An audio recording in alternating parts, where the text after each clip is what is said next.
Gloria sea al Señor. Dios es bueno, siempre bueno con nosotros.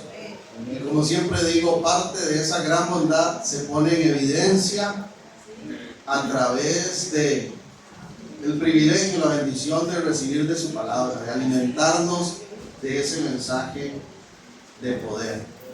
Antes de ir propiamente a lo que es la palabra en sí, quiero iniciar con una pequeña anécdota jocosa, algo que leí hace poco y me pareció interesante.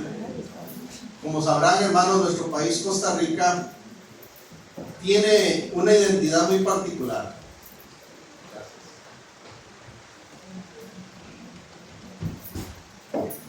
Esta nación es conocida ante el mundo como un país de paz, como un pueblo pura vida.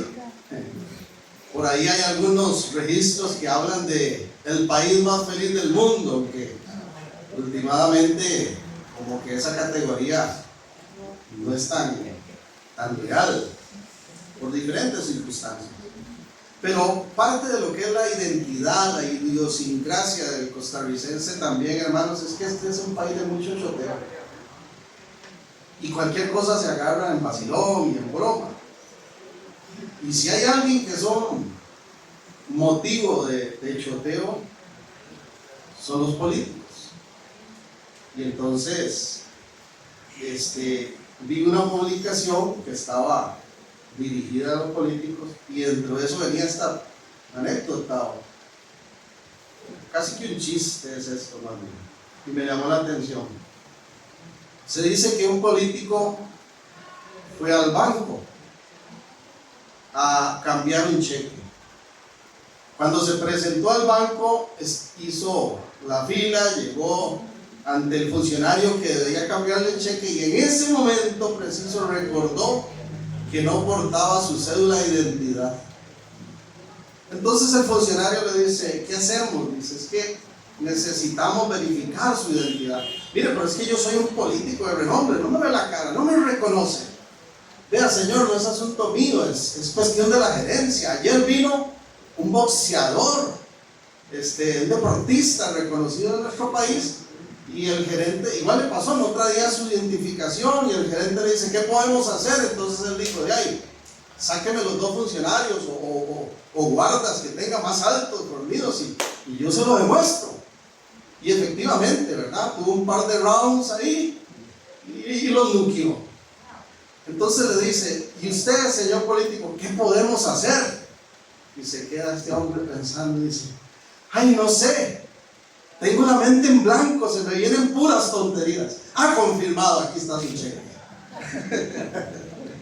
Por supuesto, ¿verdad?, que es una tonalidad de burla, pero el tema de la identidad es muy importante, hermanos.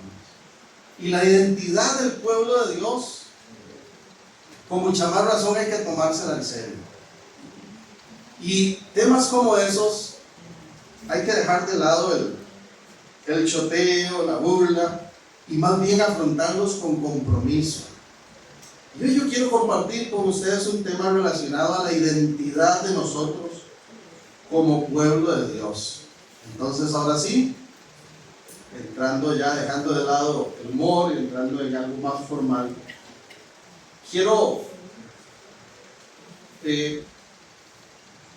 referirme a ese tema de la identidad de la iglesia. Y antes de ir a un texto base que vamos a tener, hacer mención de Gálatas 2, capítulo 20. Recordarán, tal vez lo habrán leído, el apóstol Pablo tiene muy clara cuál es su identidad en Cristo. Y él dijo: ya no vivo yo, mas vive Cristo en mí. Y lo que ahora vivo en esta carne, en este cuerpo, dijo, lo vivo en la fe del Hijo de Dios. Cada uno de nosotros, como parte del pueblo de Dios, cada uno de nosotros que dice ser creyente, parte de lo que es la iglesia de Cristo, tiene que tener muy en claro su identidad. Y tiene que tener esa firme convicción como la tenía el apóstol Pablo. Si al apóstol Pablo le dijeran: ¿cuál es su identidad? ¿Quién es usted en este momento? La respuesta de él sería: yo no vivo para mí. Yo tengo muy claro que vivo para Cristo. Y lo que ahora vivo en esta carne, dice, lo vivo en la fe, en el Hijo de Dios. Yo espero que cada uno de nosotros tenga también una identidad muy firme en Dios. A mí me hace gracia porque Josué, mi hijo, salió más futbolero que yo. A mí me gusta el fútbol, pero me gusta más practicarlo, mejenguear que ver partidos, aunque sí los disfruto de vez en cuando. Pero mi hijo siempre, a mí me hace gracia porque él está al tanto. ¿Quién juega? ¿Qué día juegan? Y cuando juega Saprissa se emociona todo y me dice, papi, voy para donde Juancito. Y va al cuarto y se pone la camisa morada, porque él tiene la camisa del uniforme, totalmente identificado con Saprissa. Hermanos, cada uno de nosotros tiene que tener una total identificación con Cristo. Usted y yo somos pueblo de Dios, somos iglesia. El apóstol Pablo lo tenía muy claro. Y el mismo apóstol Pablo escribe una carta muy pequeña, de las más pequeñas de la Biblia. En el Nuevo Testamento, Pablo le envía una carta a un hombre llamado Filemón. Así que ese va a ser nuestro texto base. Busque al final de la Biblia si anda el texto físico allí. Antes de Hebreos está Filemón. Una pequeña carta, un solo capítulo. Pero quiero a través de ese texto extraer lo que yo considero características del verdadero pueblo de Dios. Cosas que reflejan esa identidad que tiene que estar firme en nosotros como iglesia y que yo como pastor ruego a Dios en oración y quiero animarles a ustedes, mis hermanos, a que siempre las practiquemos. Sobre todo en este nuevo año que tenemos todo esto que tenemos por delante y en donde esperamos, y ya iremos hablando de eso, trabajar con mucha más fuerza por llegar a las personas a través de la proclamación del Evangelio. Inicio con la lectura de los primeros 3 versos. Filemón, verso 1 al 3. Pablo, prisionero de Jesucristo, y el hermano Timoteo, al amado Filemón, colaborador nuestro. Las cartas siempre tienen un saludo inicial, ¿verdad? Entonces Pablo saluda a Filemón, también le dice, y a la amada hermana Apia y a Arquipo. ¿Ya qué nombre más interesante, verdad? Posiblemente Apia era la esposa de Filemón y Arquipo el hijo de ellos. Así que alguien, si está buscando un nombre ahí interesante, para nombre de Apia o Arquipo, nuestro compañero de milicia, y a la iglesia que está en tu casa. Gracia y paz a vosotros de Dios nuestro, Padre del Señor Jesucristo. Oremos un momento. Padre Santo, gracias por brindarnos la oportunidad de estar hoy aquí, de poder recibir el mensaje de tu palabra. Venimos con corazones dispuestos, Señor, y te pedimos que por favor a través de tu Espíritu Santo nos hables, toques nuestro ser, porque no estamos aquí para oír palabra de hombre ni pensamiento de hombre. Queremos oír tu voz, Señor, y ayúdanos en el nombre de Jesús a poner en práctica todo lo que tú nos transmites. Cumple el propósito que tienes para este mensaje de hoy en la vida de tu iglesia y de todos los oyentes, Señor, en el nombre de Jesús. Amén. Características del verdadero pueblo de Dios.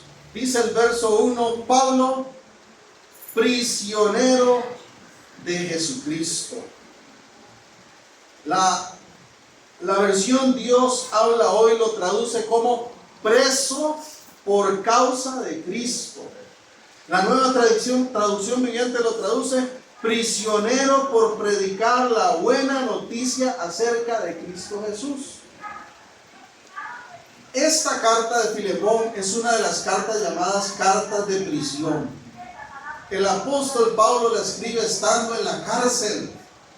Se la envía a Filemón estando preso, y como dice bien ahí, preso por Jesucristo. Él no está preso por ladrón, no está preso por peleonero. está preso por predicar el mensaje de salvación en Cristo Jesús. Y esta primera característica que está presente en el pueblo de Dios tal vez no sea de las más llamativas. Y si yo quisiese tal vez manipular a la audiencia, no la hubiera puesto de primero. Pero la palabra de Dios es verdad. Y todos los que estamos aquí hablamos con temor reverente. Y yo quiero decirle en esta mañana que una de las tantas características de ser verdaderamente pueblo de Dios, de ser verdadera iglesia de Cristo es, por favor, sufrimiento por convicción. Hermanos, la vida en Cristo incluye sufrimiento. Cristo Jesús fue muy claro. En el mundo, dice Juan 16:33, van a tener aflicción, pero confíen porque yo he vencido al mundo, dijo Cristo Jesús. A veces las personas quieren llegar a la iglesia para dejar de sufrir. Hasta había una secta que se denominaba Pare de Sufrir. ¿Recuerdan? Qué lindo, nadie quiere sufrir. Pero estamos viviendo en un mundo afectado por la caída. La entrada del pecado al mundo lo afectó todo, hermanos. Y en esta vida se sufre. La buena noticia es que pronto terminará todo sufrimiento. Y cuando se establezca el reino de Cristo Jesús en plenitud, en totalidad, y se cumpla todo lo que ha sido profetizado, ya no va a haber llanto, ya no va a haber dolor, ya no va a haber angustia, preocupación. Pero mientras tanto se sufre. La buena noticia es que Él ha prometido estar con nosotros siempre. Qué terrible sufrir solo, pero qué bueno saber que Él está a nuestro lado en medio de cualquier circunstancia difícil. Así que no se sorprenda, no nos sorprendamos si algo difícil viene, si algo de sufrimiento, de angustia. Pero el pueblo de Dios sufre, pero sufre por convicción, por sus convicciones en Dios. Usted y yo no deberíamos estar sufriendo por consecuencias de malos actos. Ya deberíamos de haber dejado atrás la vida pasada, las cosas pecaminosas que nos generan sufrimiento, problemas, dolor. La otra vez vi un reportaje en el noticiero y le pusieron algo así como los autos fantasmas, que decía ahora a los hermanos. ¿Por qué? Porque era un reportaje sobre los moteles. Autos fantasmas. ¿Y qué era? Que grababan los carros saliendo del motel y la gente se agacha para que no le vean la cara. Entonces parecía que el carro venía manejando solo. Autos fantasmas. A la gente cree que con esconderse resuelve. Pero la paga del pecado es muerte. Porque Dios no puede ser burlado y todo lo que el hombre siembra cosecha. Y las acciones tienen consecuencias. Y mucho de lo que se vive en esta humanidad no es culpa de Dios, es culpa nuestra. Pero cuando hablamos aquí de sufrir por convicción, es esto que está diciendo Pablo. Yo estoy sufriendo, estoy en una cárcel, pero estoy porque creo en lo que he recibido. Solo en Cristo Jesús hay salvación y el mundo necesita oír ese mensaje. Y por predicar ese mensaje, ¡pam!, lo metieron a la cárcel. Yo estoy seguro que si tuviéramos la oportunidad de preguntarle a Pablo, ¿usted sufriría de nuevo la cárcel por haber sido llamado? Él diría, sí, lo haría de nuevo, aunque me aprecien. Si pudiéramos preguntarle a Pablo, figurativamente, imagínense que lo tuviéramos enfrente, Pablo, ¿cómo es estar en el ministerio? Cuéntenos un poquito cómo ha sido su apostolado, cómo fueron esos casi 40 años de ministerio cristiano. En estos tiempos la gente le gustaría mucho oír que Pablo le dijera, mire, yo me compré el camello del año. En ese tiempo no había carro del año, ¿no? Yo adquirí tal propiedad, viajé por el mundo, estuve en los mejores hoteles, comí de lo mejor. Porque la gente confunde a veces servicio, llamado, entrega a Dios, fidelidad a Dios, con beneficios. Hay beneficios, sí, pero eso es por convicción. Y en esa realidad de ser iglesia, de ser pueblo de Dios, se sufre. Yo creo que Pablo tiene una identidad muy clara. Oficialmente, la Biblia describe que el apóstol Pablo estuvo 3 veces encarcelado. Oficialmente. Otras veces posiblemente. Pero oficialmente nos habla de 3 encarcelamientos. 3. Así que posiblemente Pablo diría: el llamado viene acompañado de mucho sufrimiento. La vida cristiana incluye sufrimiento. Y cada uno de nosotros que Dios nos ha llamado a formar parte de su iglesia, de su pueblo, le tocará en algún momento sufrir por la causa de Cristo. Sufrir un menosprecio, un rechazo. Pero hermanos, aquí estamos riquísimos. Aquí la verdad es que no hemos sufrido nada a comparación de lo que están sufriendo hermanos nuestros en otros países del mundo. Lo más fuerte ahí que uno puede sufrir es una burla, un menosprecio, una ofensa quizás. Otros están muriendo por la fe. ¿Qué incluyó ese sufrimiento para Pablo? Segunda de Corintios capítulo 11, 24 al 27. Para los que les gusta anotar, Segunda de Corintios 11, 24 al 27. No lo voy a leer, sino que lo voy a resumir, porque lo que quiero es enfatizar cómo fue para Pablo ser pueblo de Dios. ¿Qué significó para Pablo ser iglesia de la cual Cristo es la cabeza? Para Pablo incluyó, según 2 Corintios 11, desde el 24 al 27, usted lo puede leer con calma ahí en su casa, incluyó 5 veces ser azotado con látigo. Hermanos, ahora ya pasamos los tiempos donde los papás le pegaban a los hijos. Pero en mi tiempo existía la faja. Y más de una vez me llevé una fajeada bien pegada.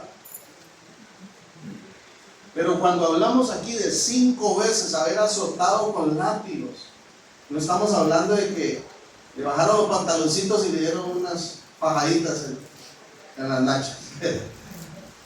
Estamos hablando, hermanos, de que eran azotes con látigos específicamente diseñados para causar sufrimiento. En la mayoría de los casos, esos látigos en la parte de adelante tenían algún tipo de esquila, algún tipo de material que se encajaba en la piel. Entonces ponían a la persona de espaldas, desnudo, arrodillado allí, y lo azotaban, y cada vez que devolvían el látigo venía con piel. Pablo dice: 5 veces fui azotado, 40 veces menos una. ¿Por qué? ¿Por qué lo explica así? Porque en el contexto de la época se consideraba que lo más que podía soportar una persona en cuanto a ser latigado sin que se muriera ahí, ya ellos habían calculado 39 latigazos. ¿Me ayuda alguno ahí con la matemática? Multiplique 39 por 5. Se me olvidó hacerlo, Dios. 39 por 5, a ver. 156 golpes de látigo. Ah, ¿ya? Español, matemático. Sí, porque si fueran 40 por 5 son 200, nada más le quita así. Exactamente, gracias. 195 veces. 195 latigazos recibió el apóstol Pablo. Pero no todo termina ahí, sigue la lista y dice: me golpearon, me dieron golpizas con palos 3 veces. Fui apedreado por lo menos en una ocasión. Me tocó vivir 3 naufragios. Es más, A esos naufragios agreguémosle que una noche entera la pasó mar adentro perdido. ¿Qué más dice la lista? Dice que estuvo en caminos peligrosos, cruzando ríos peligrosos muchas veces, que fue asaltado por ladrones, perseguido en su propia nación y también en países ajenos varias veces. Dice que estuvo corriendo peligro en el desierto varias veces también. Además, supo lo que era sentirse fatigado por el exceso de trabajo. Todo esto lo dice Pablo en su testimonio. Dice que pasó desvelos, pasó hambre y sed. Tuvo que ayunar a la fuerza muchas veces. Supo lo que fue tener frío por haber sido despojado de su ropa. Dice esto y muchas cosas más le tocó vivir. Pero yo le aseguro que seguramente si le preguntáramos, él diría, sí, fue difícil, se sufre, pero lo haría de nuevo, si fuese necesario por amor a Cristo. Eso es sufrir por convicción. A veces hay que sufrir tomando decisiones, porque a veces hay que soltar cosas que no nos gustan, prácticas que no nos gustan, actitudes que no nos gustan, y hay que sufrir entre comillas tomando esas decisiones, renunciando a ciertas cosas. Pero a veces hay que sufrir también el ataque, el señalamiento, el menosprecio. Recuerdo hace algunos años una hermana que se congregó con nosotros, una jovencita, ya no está con nosotros, recibe el Evangelio, entrega su vida a Cristo, toma la decisión de cambiar su estilo de vida, y sus papás que le dijeron, usted nos traicionó, ya usted no es parte de esta familia. Fue muy duro para ella. Lo segundo que quiero reiterar, porque el tiempo corre, ahí mismo en Filemón dice entonces, versículo 1, Pablo, prisionero de Jesucristo, el hermano Timoteo, ¿a quién le escribe esta carta? Al amado Filemón. La carta está dirigida al amado Filemón. Y la segunda característica que quiero mencionar de lo que es realmente ser pueblo de Dios y ser iglesia, es tener primero esa convicción de que si se sufre por Cristo, se sufre. Pero seguimos adelante, levántese lo que se levante. El pueblo de Dios es pueblo de convicción. No sale corriendo a la primera. Pero en segundo lugar, el amor desinteresado. ¿De dónde saca usted eso, pastor, de amor desinteresado? Porque el apóstol Pablo le escribe, dice, al amado Filemón esta carta, y algo que me llama muchísimo la atención es que Pablo, ¿dónde está cuando escribe esta carta? Ya lo dije antes. ¿Está? Preso. Está encarcelado. No crean que está tirándosela rico. Y me llama la atención que él está pasando la mano en una cárcel, porque en las cárceles se pasa mal. Posiblemente con muchas necesidades. Y en esa condición de estar preso, sufriendo en una cárcel, pasándola mal, dedica tiempo para enviarle una carta a un amigo suyo llamado Filemón, donde intercede a favor de otra persona, otro amigo que se llama Onésimo. Eso me llama mucho la atención, porque eso sin duda es un ejemplo del amor desinteresado, de la identidad que tiene el apóstol Pablo. Filemón se cree que era un hombre de posición, de autoridad, de recurso. Y Pablo en la cárcel no le dice, Filemón, te escribo para que me pagues el mejor abogado de la época. Filemón, te escribo para que me mandes alguna comida deliciosa y sobornes al guarda para que la deje entrar. No pide nada para él. Vea qué amor. Estando en la cárcel, escribe a favor de otro. Yo creo que eso es ser iglesia. Yo creo que eso es ser pueblo de Dios. un amor desinteresado. Jesús lo dijo. Juan capítulo 13, en el verso 35, por esto conocerán, sabrán las personas que ustedes son mis discípulos. ¿Por qué? Por cómo se aman los unos a los otros. Eso dijo Jesús. ¿Por qué la gente va a identificar que ustedes son pueblo de Dios, mis hermanos? Que yo soy pueblo de Dios. ¿Por qué las personas van a identificar que somos iglesia de Cristo? Que somos verdaderos cristianos. ¿Cuál debería ser esa característica? Eso evidente en todos nosotros. El amor desinteresado. Recuerdo hace algunos años que estábamos las noches de los viernes, todas las noches, sacábamos unas sillas allá afuera, preparábamos un cafecito, unos sándwiches y invitábamos a los menesterosos, a los indigentes, a los drogadictos, en ese tiempo había muchas muchachas prostituyéndose, y les invitábamos a sentarse un ratito con nosotros para simplemente compartir el amor del Señor. Conversar, escucharles, saber sus nombres y recordarles que hay esperanza para ellos. Que Dios rompe cadenas, que los vicios pueden ser detenidos y que las vidas pueden ser liberadas. Y lo hicimos durante mucho tiempo. Y me sorprendió porque una noche apareció un hermano que nunca apoyaba nada. Y llegó el viernes. Y llegó el viernes siguiente. Y así por meses. Y yo dije, Dios tocó este corazón. Este hermano se despertó en amor al prójimo, en misericordia.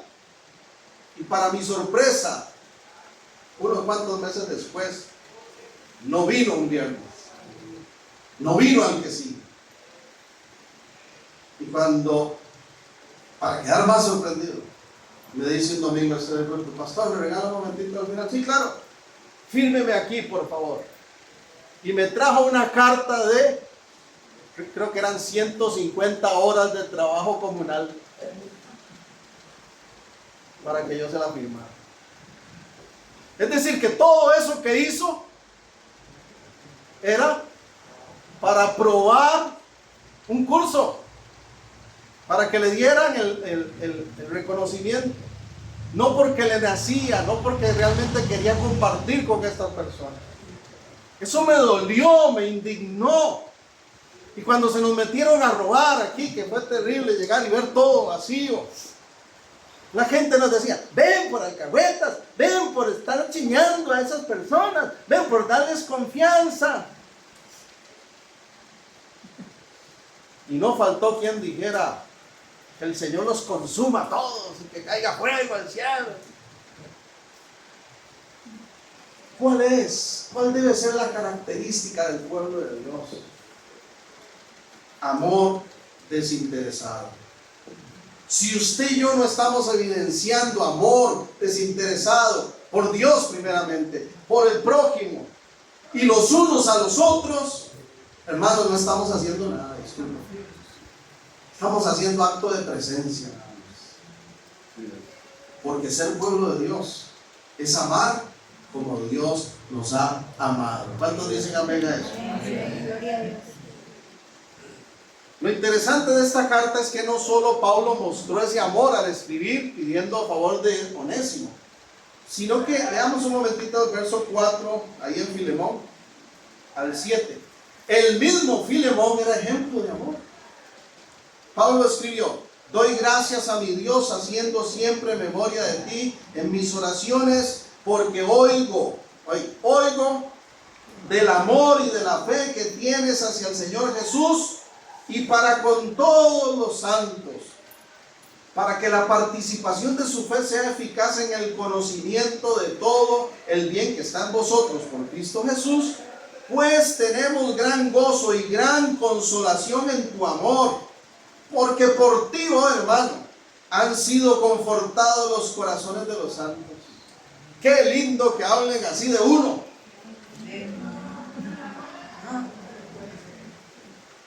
Que los vecinos, que la gente del barrio, que los compañeros de trabajo, donde usted estudia, donde quiera que estemos, y pregunten, dígame una cosa, y ese Germán que dice que es pastor, ¿usted cómo lo describe?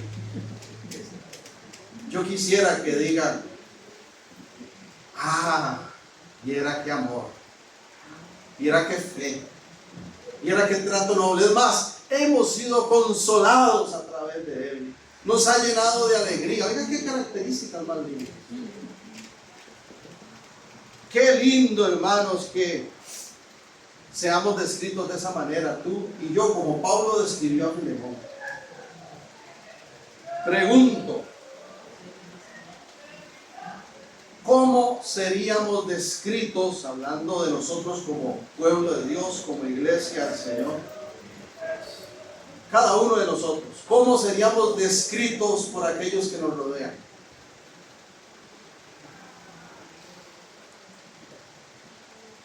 Esta congregación, ¿cómo creen que seríamos descritos por las personas del barrio si les preguntáramos? ¿Qué piensa usted de esa iglesia que está ahí en el centro de Jardines y de los que iban? ¿Cómo seríamos descritos?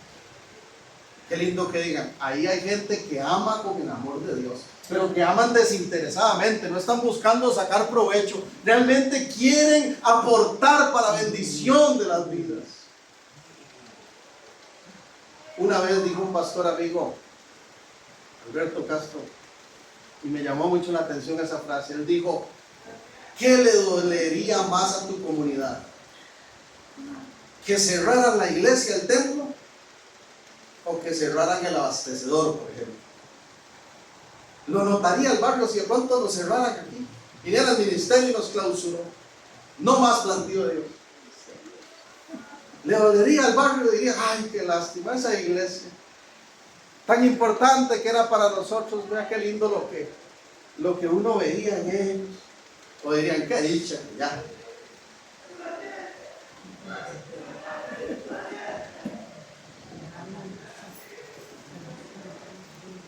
Nosotros mismos, si nos cambiáramos de casa, ¿cómo seríamos recordados? De pronto llegamos y ya no está Ronita ni Yolanda y compraron casa, están en otro lado. ¿Se acuerda Yolandita? Se bárbaro. La hermana Luisa, ¿se acuerda? Qué linda la hermana, ya se pasó de casa. Ay, qué lástima. El hermano José y Margarita se pasaron del barrio. Ay, qué lástima. Diría la gente eso de nosotros. Realmente, hermanos, estamos interactuando en amor desinteresado con nuestros vecinos, con las gentes que nos rodean. O dirían que dicha que ese, discúlpeme el pachuquismo, que dicha que es largo. Así dice la gente. Que dicha que es largo.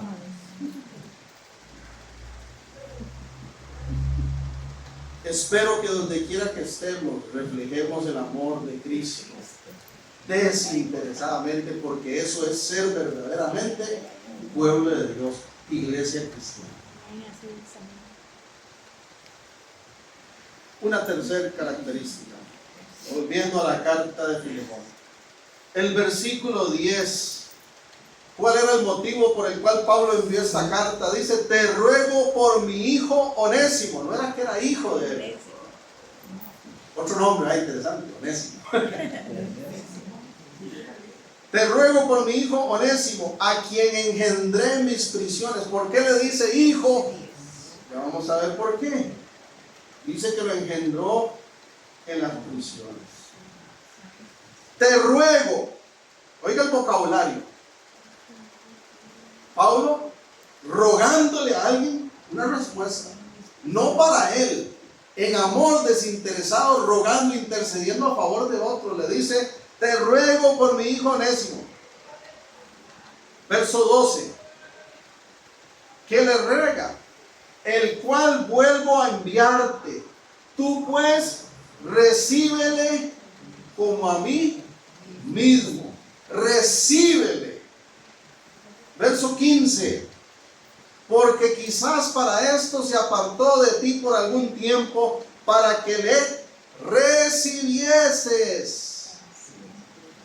Pero le recibieses ¿cómo? Por un ratito, por un par de días, para siempre. Y el verso 17 otra vez, así que si me tienes por compañero, recíbelo como a mí mismo. Una característica del verdadero pueblo de Dios, de ser verdadera iglesia cristiana. Número 3, recibimiento ¿con qué? Con compasión. Con compasión. No recibimiento de mala gana, no recibimiento de resignación y que me queda, no. Con compasión. Resulta que Onésimo, la persona por la cual Pablo, ¿verdad?, está escribiendo e intercediendo ante Filemón, en el pasado cercano había sido esclavo o sirviente de Filemón, eso es lo que se cree. Y al parecer, Onésimo se escapó y se llevó alguito ahí, ¿verdad?, para no irse con manos vacías.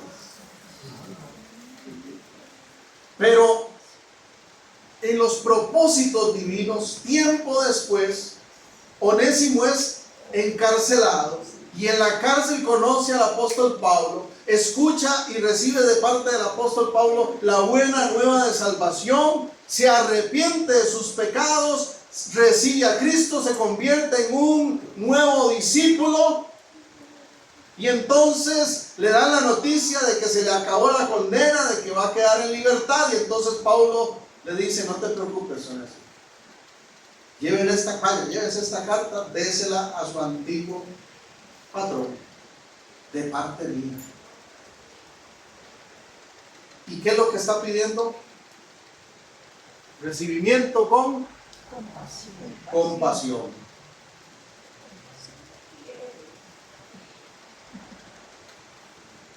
Filemón, creemos por lo que antes dijo que era características, dijo el apóstol Pablo, que era una persona amorosa, gentil, ¿verdad? Que era persona que consolaba a otros y demás. Seguramente sí lo recibió, yo pienso que sí. No nos termina de contar ahí el relato cuánto tiempo lo recibió, ¿verdad? Pero Pablo le escribe diciéndole: yo confío en que tú lo vas a recibir.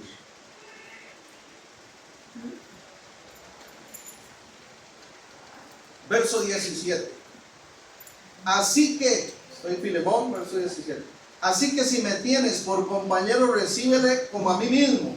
Oiga, y si en algo te dañó o te debe, ponlo a mi cuenta.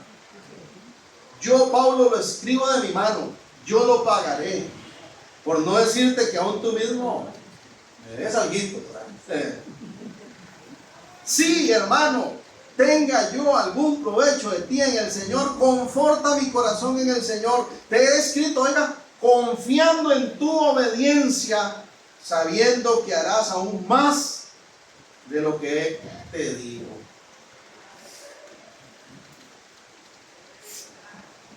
Nosotros, como verdadero pueblo del Señor,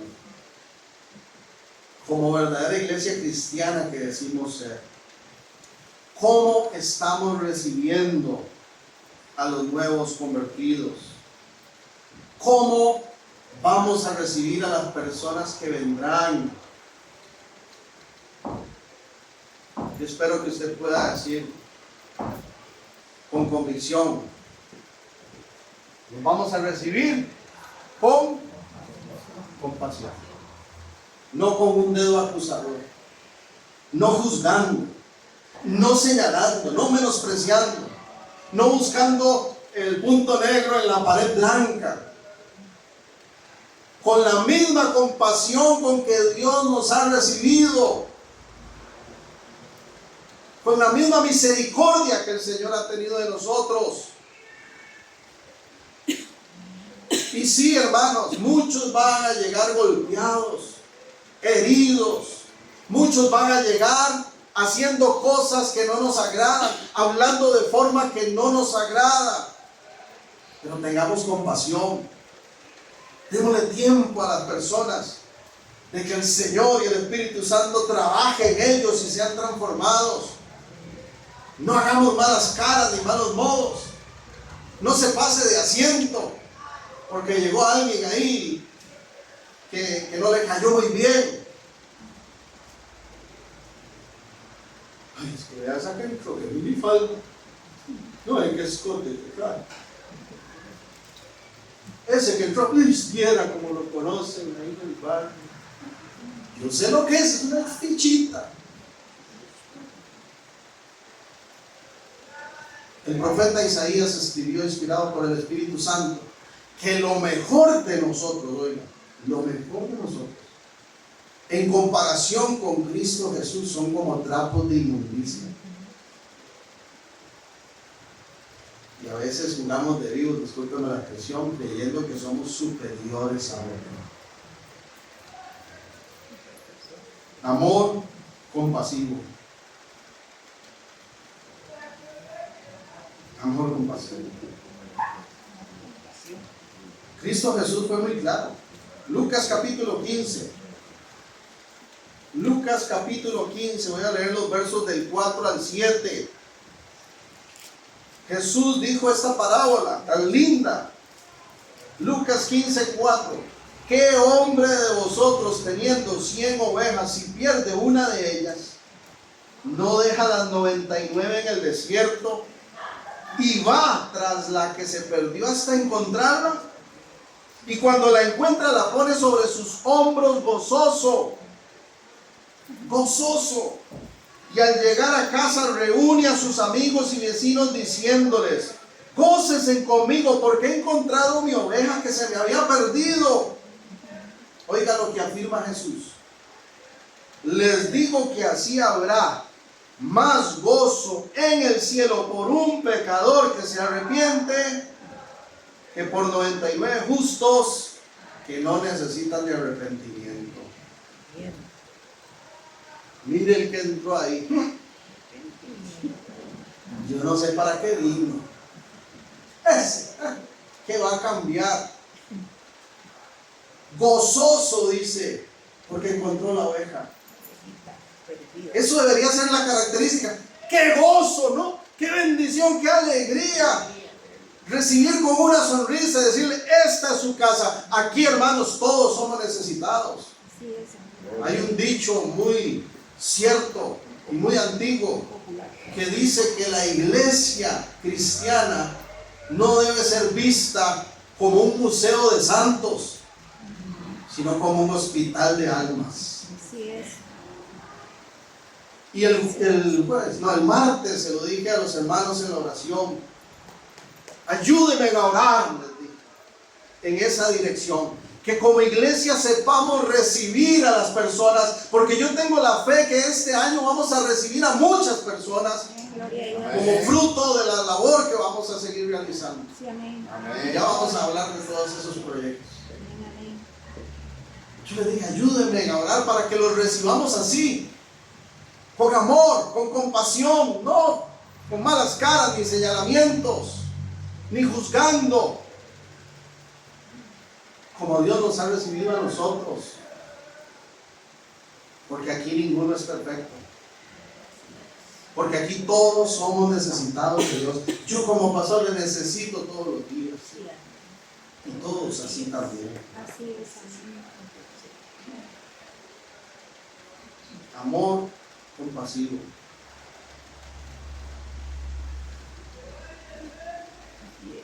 Se los dije el martes a los hermanos, a veces hasta escucha uno oraciones que están mal hechas. Hermanos orando y diciendo: Señor, tráenos personas que te amen con todas sus fuerzas, que sean fieles y consagrados a ti, que te sirvan con alegría, Señor. Personas de testimonio, personas íntegras, que estén siendo luz en su barrio. ¿Usted quiere un perfecto? Más bien deberíamos decir: Señor, danos los necesitados para amarles, para discipularles, para acompañarles, para acercarles a ti. Vengan como vengan. Y ya estando aquí, hay que hablar con verdad. Al pecado hay que llamarlo como lo que es pecado. Por eso ustedes me han escuchado aquí hablar de adulterio, me han escuchado hablar de mentira, me han escuchado hablar de pecados diferentes a la luz de la palabra y confrontar a las personas. Porque el pecado es pecado, no se puede dar con paños tibios. Así es. Pero hermanos, no existe un requisito de perfección para integrarse a una iglesia. Es al revés. En nuestra necesidad venimos a Dios y Él trabaja. Y cuando uno se da cuenta, ya no necesita esas cosas de la vida pasada, porque el Espíritu Santo le ha empoderado. Así es. Y ya los vicios no tienen más poder. Y ya las prácticas pecaminosas ya no tienen más poder. Y cuando usted se da cuenta, de pronto nota que ya la persona no habla igual, habla diferente, que se le ve un gozo, una alegría diferente, un trato diferente. Cuando usted se da cuenta, las familias, usted ve que hay alegría, que ya no viene con aquella cara larga y aquel dolor buscando un milagro, a ver si Dios rescata su matrimonio o sus finanzas, sino que vienen con gratitud porque Dios les está llevando adelante. Así es. Recibimiento con compasión. Para ir finalizando, permítame antes de hacer el cierre, nada más dar un testimonio, porque cuanta oportunidad tengo lo aprovecho para compartir. Tal vez algunos ya lo han escuchado, pero es algo que me impactó mucho. Tuve la oportunidad de visitar una iglesia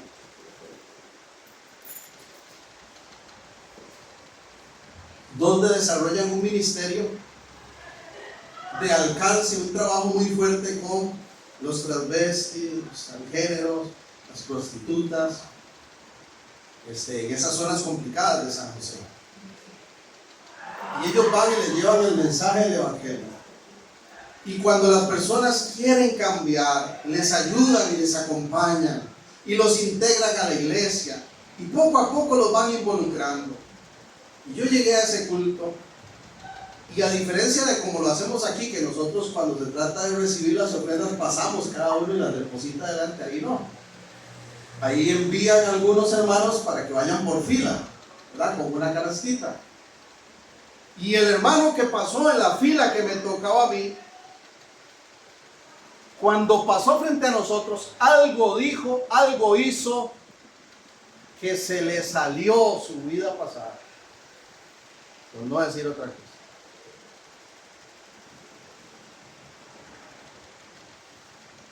Había sido, ¿verdad? Travesti, homosexual, de todo. Y entonces hizo ahí algún gesto, alguna expresión, dijo algo.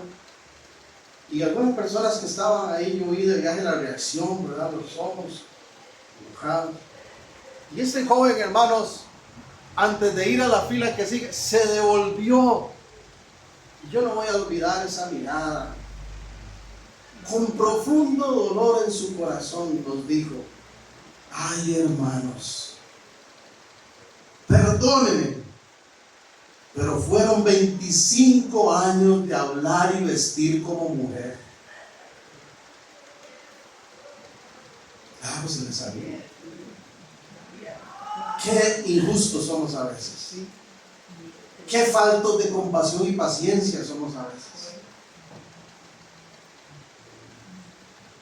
Con las personas que están haciendo cambios en su vida, tomando decisiones, tratémoslos como Cristo nos trata a nosotros. ¿Verdad que a usted le gusta que el Señor le tenga paciencia?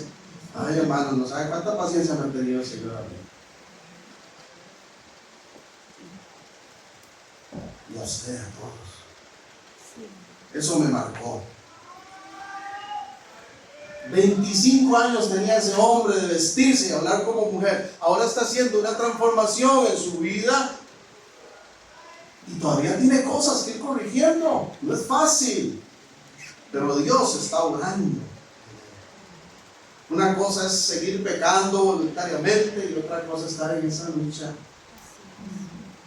donde el Espíritu resiste a la carne y triunfa. Gloria a Dios por eso. Termino ahora sí. Versículo 21. Te he escrito confiando en ¿qué? Dígalo fuerte, ¿confiando en qué? Tu obediencia. Tu obediencia. El verdadero pueblo de Dios, la verdadera iglesia cristiana, es y debe ser siempre una iglesia compuesta ¿por qué? Por favor, mi hermano.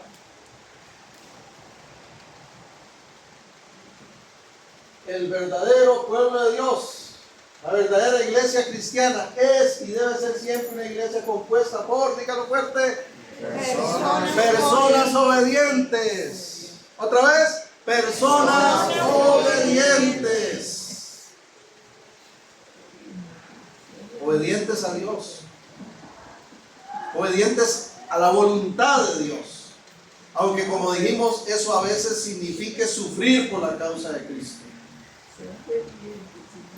También una iglesia que se compromete en recibir compasión, con compasión y con alegría a todos los necesitados que se acercan a Dios para buscarle.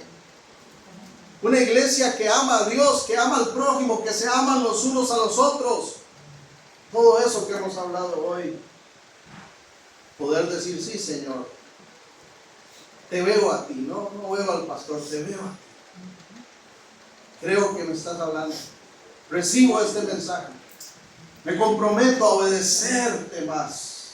Yo espero que usted pueda decir eso con convicción. Amén. Una iglesia que se compromete a recibir con compasión. Tenerle paciencia a la gente, a tener misericordia. Yo siempre hablo con verdad, ustedes lo saben, procuro ser transparente hasta donde pueda. Y algunos hermanos hace poco se incomodaron porque recibimos personas homosexuales que entraron. Gloria a Dios porque entraron. Sí, amén. Porque ¿cómo van a oír? ¿Cómo van a recibir el mensaje de la palabra? ¿Cómo va a haber una transformación en sus vidas y un reconocimiento de que están en una práctica pecaminosa si la iglesia les cierra las puertas? Otra cosa es, ¿verdad?, que vengan a hacer escenas amorosas y desórdenes y ya. No. Otra cosa es que de una vez los pusiéramos a servir y los involucráramos.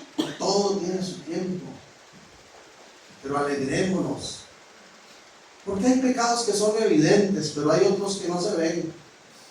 Aquí hay personas que han entrado y usted las ve lindísimas, santísimos, pero tienen una cadena, están atados a la pornografía, por ejemplo. Eso no se ve. O son una lengua larga, mentirosa. No se ve tal vez. O han hecho o tomado decisiones tales choricitos, dicen por ahí. Siempre hay algo que necesitamos rendir al Señor. Iglesia, en el temor del Señor, reciba esa palabra.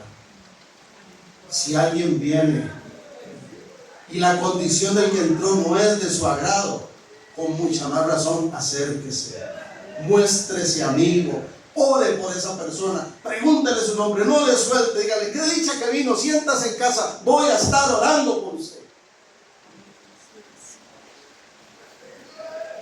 Porque así lo ha hecho el Señor con nosotros. Somos esa iglesia. Estamos mostrando esas características de verdadero pueblo de Dios, de verdadera iglesia cristiana. Yo espero que usted pueda decir amén. Amén. Señor, gracias por tu palabra. Gracias por este tiempo y este mensaje que nos has transmitido. Ayúdanos, Señor, a, como decíamos, ser obedientes, a responder a tu palabra con hechos, con acciones. Ayúdanos a seguir siendo una iglesia conforme a tu corazón. Ese pueblo de Dios que ama desinteresadamente, primero a ti, al prójimo, los unos a los otros. Ese pueblo de Dios, esa iglesia, Señor, que está siempre dispuesta a hacer tu voluntad, Señor. Y que si le toca sufrir por tu causa, sigue adelante y no baja los brazos. Si hay alguien aquí que esté desanimado, si hay alguien aquí que producto del sufrimiento, de alguna problemática o hasta algún resentimiento, alguna herida, algo que le hicieron, le ha costado afirmarse o no desea buscarte o está pensando en dejar de hacerlo, anímale, Señor. Revélate a su vida para que siga adelante. Y sobre todo ayúdanos, Señor, a mostrar por otros esa compasión, ese amor, esa paciencia que tú nos has tenido, Señor. Y que nos gocemos profundamente cada vez que alguna persona venga a invitar. Aprovecho para pedirte, Señor, por aquellos que nos acompañan hoy por primera vez. Señor, conforta esos corazones. Sigue trabajando y trayendo, Espíritu Santo, esa convicción de pecado. Que haya un arrepentimiento genuino en las vidas que lo necesitan. Y si usted lo necesita, no deje pasar esta oportunidad y dígale: Dios, quiero pedirte perdón, porque acabo de escuchar que tú me recibes como soy, que no estás buscando perfección en mí, sino necesidad. Dígale ahí, porque Dios le escucha, dígale: yo te necesito, mi familia te necesita, mi hogar te necesita. Yo quiero que algo pase, que haya un cambio. No quiero seguir viviendo lo que estoy viviendo. Quiero optar por ese camino que llaman vida cristiana. Y si alguien ha escuchado en el Evangelio y se ha apartado, entonces dígale: yo quiero reconciliarme contigo. Ahí usted con el Señor, dígale: yo creo que me estás llamando. Me arrepiento de mis pecados, me levanto y quiero seguir adelante. Si usted ha hecho esa oración en el nombre de Jesús, sea bendecido, sea lleno con el Espíritu Santo, empoderado para levantarse y tomar decisiones y seguir adelante. Y sea recibido, bienvenido, porque esta es su casa. Gracias, Señor, por este mensaje, esta palabra. Que en el poderoso nombre de Cristo Jesús realmente lo llevemos a la práctica. Y que como iglesia todo lo que hagamos siga glorificando tu nombre. Que esta sea, Señor, una semana feliz, gloriosa para todos en Cristo Jesús. Amén.